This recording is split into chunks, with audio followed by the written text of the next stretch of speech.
Hello guys, back to the class. This is your 3K. Today we are going to discuss about what are the design steps involved in the design of power screws and as well as what are the formulation is helpful to design a suitable power screw. Let's start with the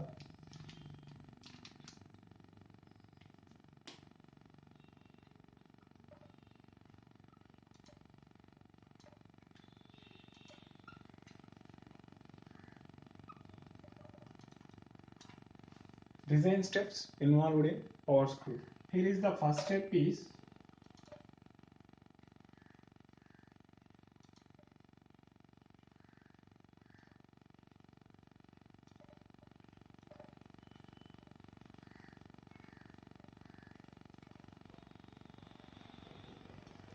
torque required to raise the load. That means how much amount of torque is required to raise the load which is acting on the power screw. This is the first step, and the next step is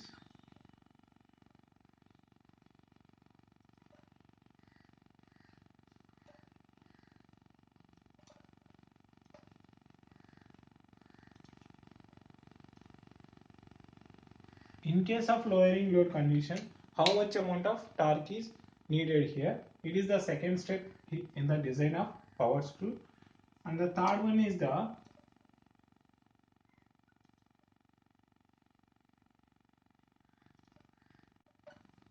bearing pressure acts on the screw rod or nut.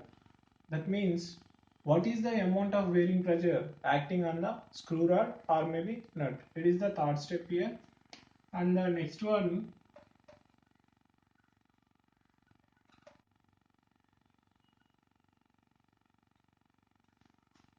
so how much amount of direct shear stress are acting on the threads of screw rod. It is the fourth step here, and fifth step is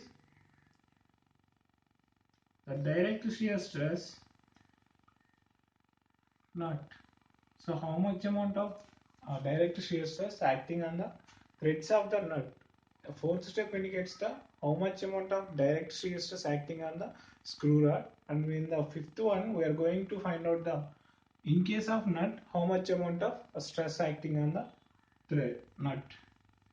This is about the fifth one, and the final is it is the final step here, that is the sixth one.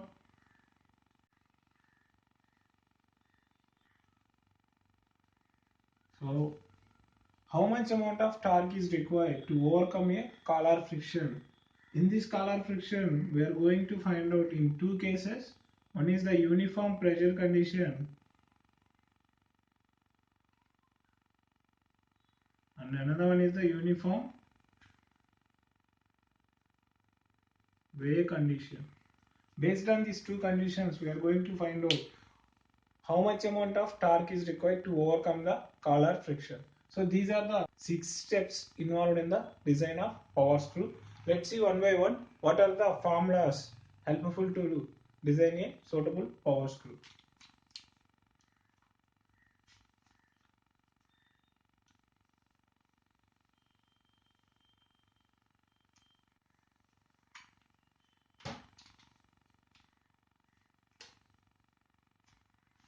It is the first step, torque required to raise the load.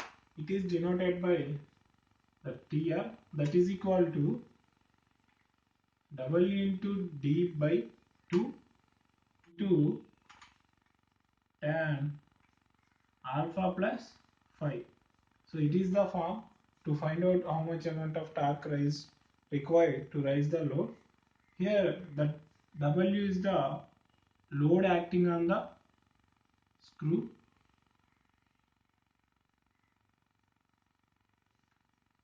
and next one D is the pitch diameter of the threaded screw. Here alpha is the lead angle and phi is the friction angle. So these are the terms involved here. So how we are going to find out the alpha angle? That alpha, it is nothing but the tan inverse L dash by pi times of D. So here what is the L dash? That L dash is the lead. So how we get the lead here? It is nothing but the pitch diameter into number of threaded screws are involved in that particular power screw. So this is the form to find out the L dash, and here D is the pitch diameter. When we know the pitch diameter and L dash, it is easy to find out the alpha lead angle. And next one, here the phi is the friction angle. How we are going to find out the friction angle? It is nothing but the tan inverse coefficient of friction of the screw rod. So this is the way to find out the lead angle and as well as friction angles. When we know that these two angles, it is easy to find out the torque required to raise the load condition. And next step is the torque required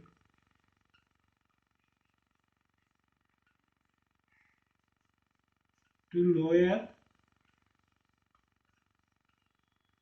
the load. So it is denoted by T suffix L.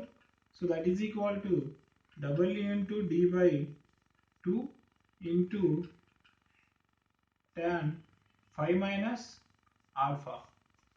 So with the help of this one, we are already know phi is the friction angle and alpha is the lead angle. We are already derived both angles here. When we know these two angles, it is easy to find out the what is the torque required in the lowering of load. So this is the two steps what we are needed in the design of power screw. Go to the next step.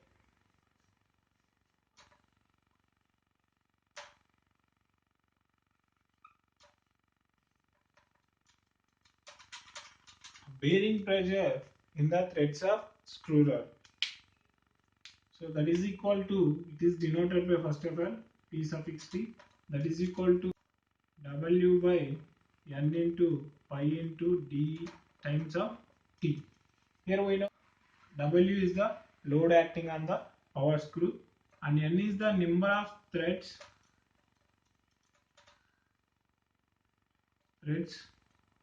are in contact, and D is the, we are already know D is the diameter of the pitch or pitch diameter,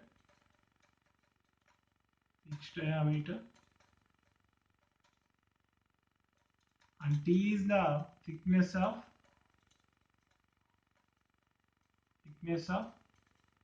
threads. Here how we get the thickness of thread? It is nothing but pitch diameter by 2 times we get the thickness of threads. So it is the form to find out the bearing pressure in the threads of screw rod. And next one is the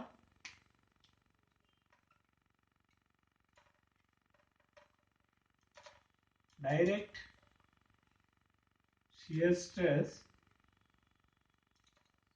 acts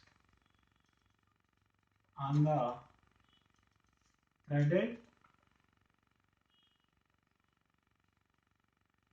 of screw rod. So it is denoted by the Ts, that is equal to W by N into pi into dc into T. Here we know each and every term. N is the number of threads and dc is the root diameter of screw rod. So when we know the each and every term here, it is easy to find out the what is the direct shear stress acting on the screw rod. This is about the fourth step, and go to the next one.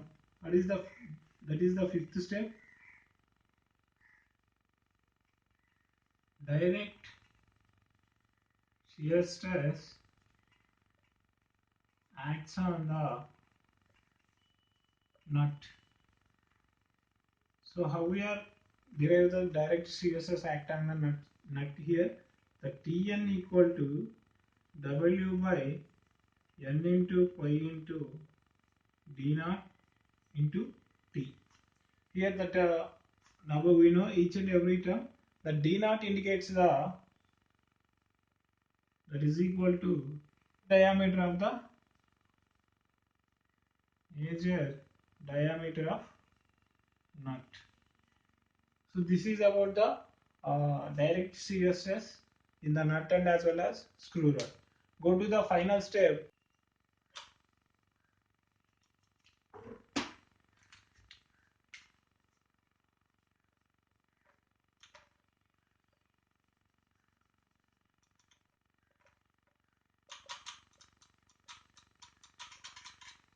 The torque required to overcome the collar friction.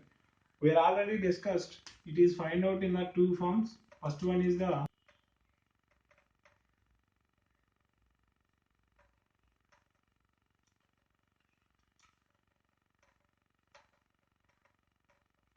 uniform pressure condition. The T equal to 2 by 3 into mu c into W into R1 cube minus R2 cube whole divided by R1 square minus R2 square. So it is the form to find out the uniform pressure condition. So how much amount of torque required to overcome the collar friction? Let's see here. Mu c is the coefficient of friction in collar, and R1 and R2 are the radius of inner and outer diameters of collar. With the help of this one, we are going to find out the uniform pressure acting condition. And next one is the uniform wear condition. The torque equal to mu c into W into R1 plus R2 by 2. So it is the form to find out the uniform wear condition. What is the torque required to overcome the collar friction? So these are the steps are involved in the design of power screw. In the next class, we are going to solve one model problem related to design of power screws. Thank you. If you have any queries regarding this lecture, please comment in comment box, and thank you for your watching.